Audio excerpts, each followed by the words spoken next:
So once again this week, we have a reminder that God's mercy is infinite. It goes way beyond anybody's merits or expectations.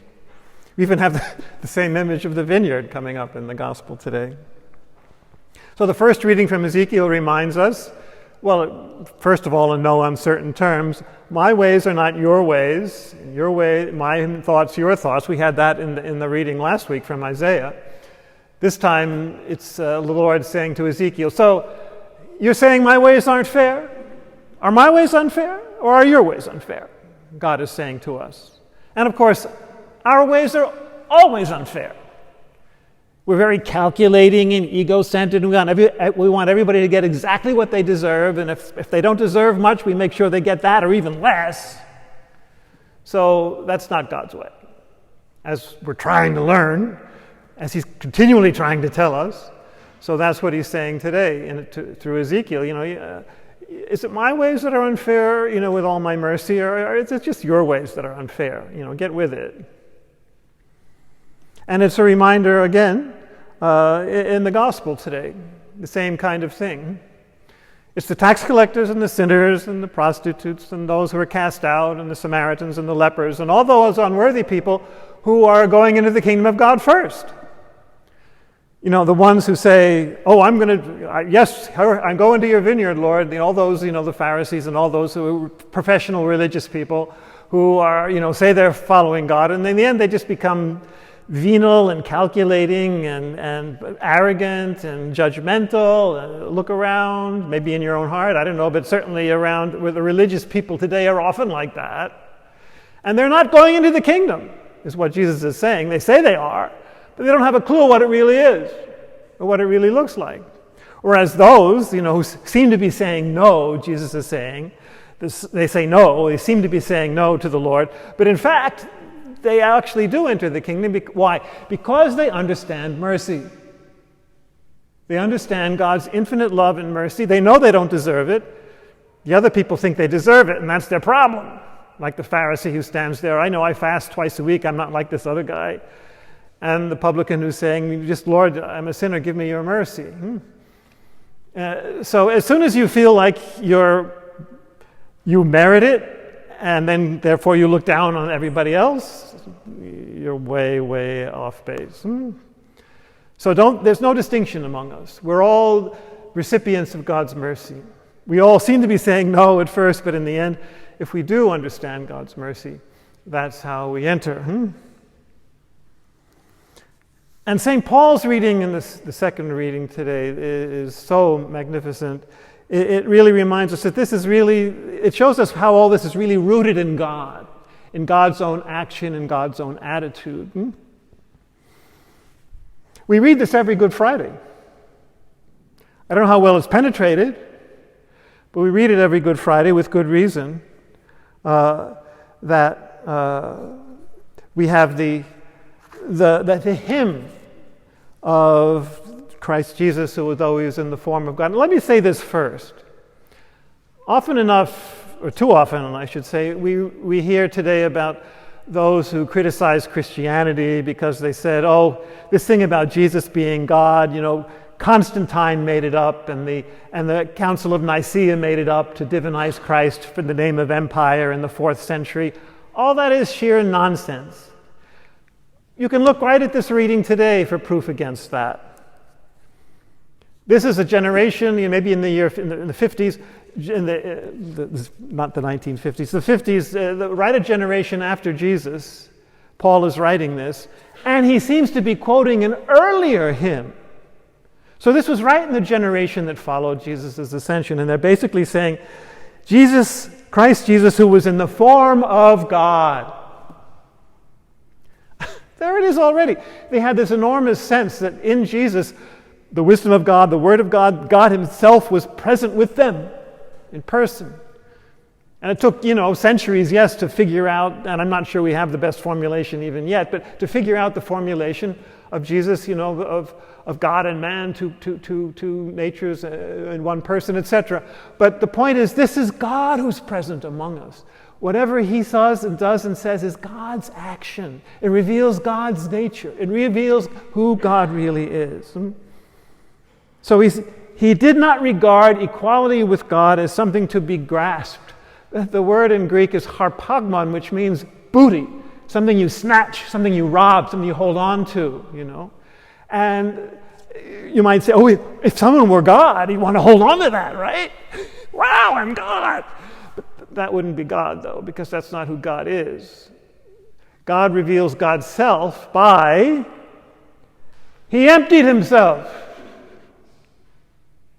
Kenosis. This is a very famous word in spirituality and theology.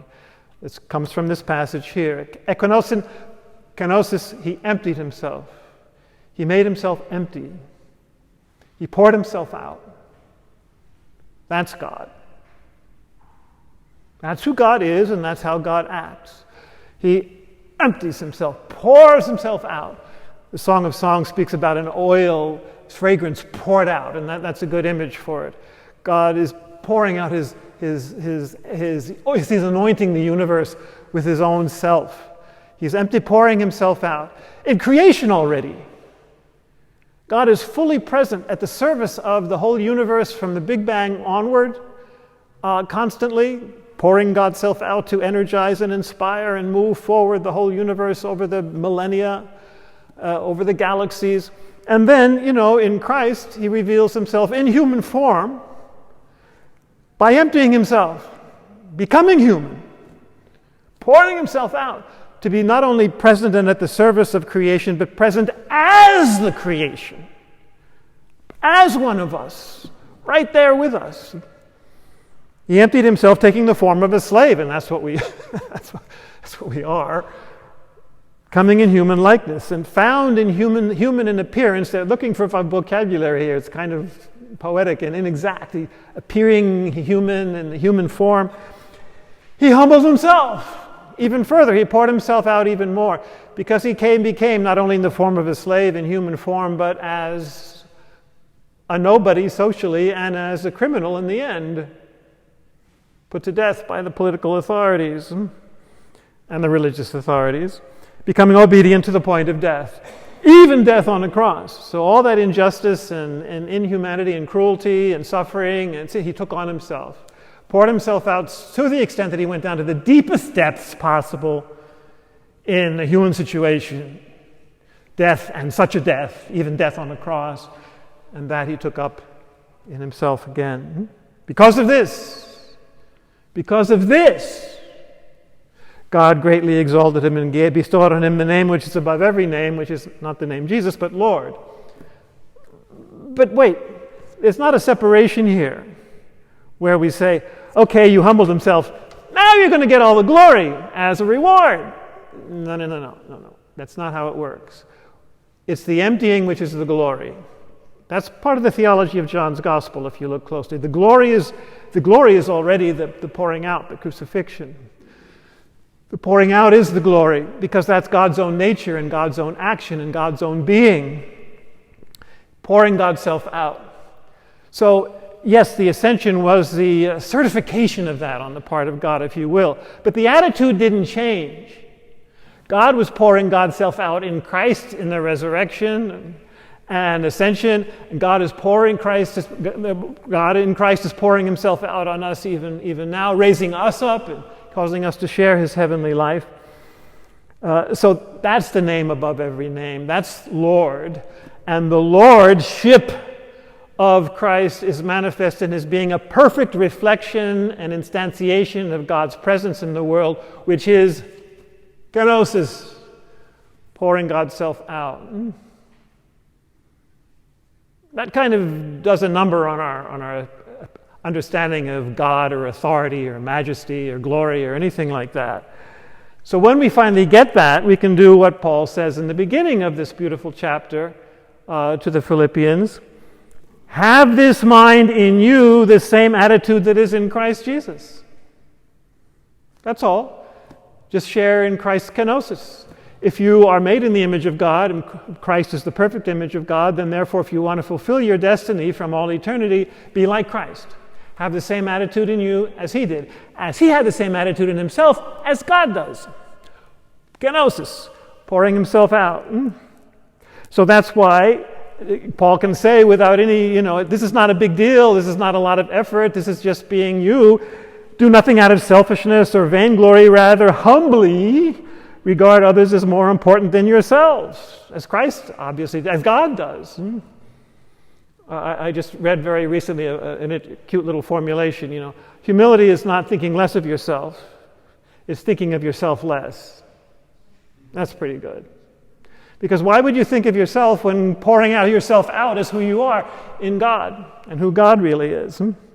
So he says, if there's any encouragement in Christ, any solace in love, any participation in the Spirit, the real Spirit, any compassion and mercy like God's own in kenosis, complete my joy by being of the same mind, the same love, united in heart, thinking one thing.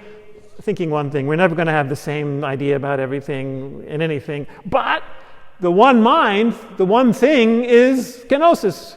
That's the one mind that you have, that Christ had. Have this mind in you, which is in Christ Jesus, that pouring yourself out.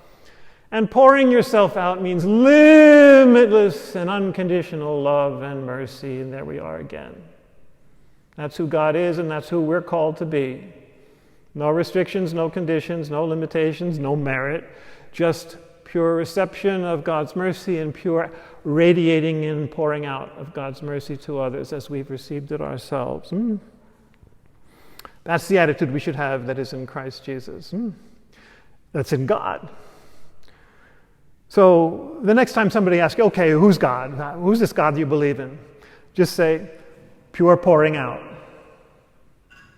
Pure pouring out of love and mercy. That's the God that I believe in and the God I experience.